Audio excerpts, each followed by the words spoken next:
I've been thinking of stopping content creation, and that's because in recent times I've been second guessing myself a lot. I've been having overthinking a lot of things. Like if I make a post, I'm overthinking it. Oh, how is this going to be received? All of that, and it's been affecting my self confidence. It's been affecting even my self perception, right?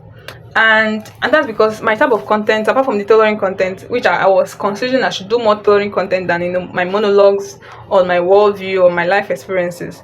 And that's because this type of content I'm doing, it's more vulnerable. It's more of my how I see the world, how I perceive the world, right? And it's more vulnerable.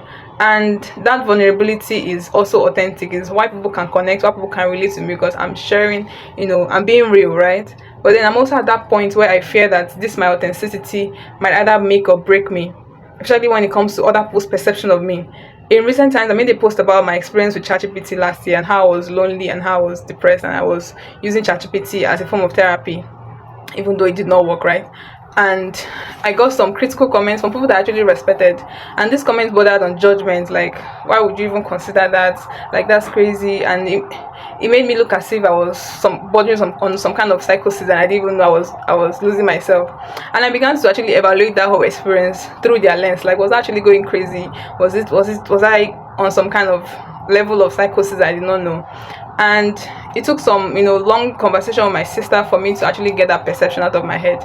And it made me still think, do I really have the balls for this content creation? Because if one or two critical comments could get to me like that, how much more if, for instance, I have a viral post and I get 100 critical comments or 1,000 critical comments?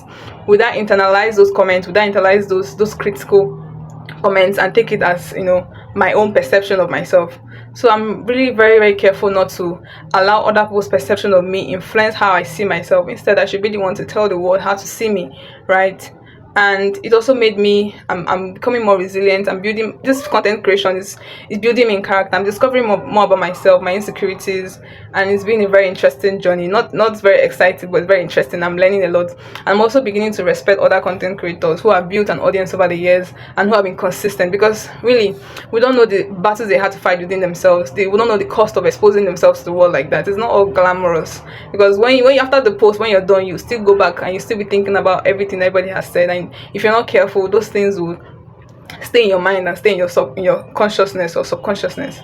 And I'm also beginning to understand why people who are not inspired by other people's success are that way, who are envious of other people's success. It's because they've not made an attempt, they've not tried, they don't know what it takes, they don't know the sacrifice, they don't know the effort it takes, they don't know the persistence it takes to be able to get there. So all they can do is to just be envious, right? And I tell myself that I'll be misunderstood a lot of times, but I need to remember who I am, because I need to be the one to tell the world who I am, not them telling me who I am, right? And that's just it.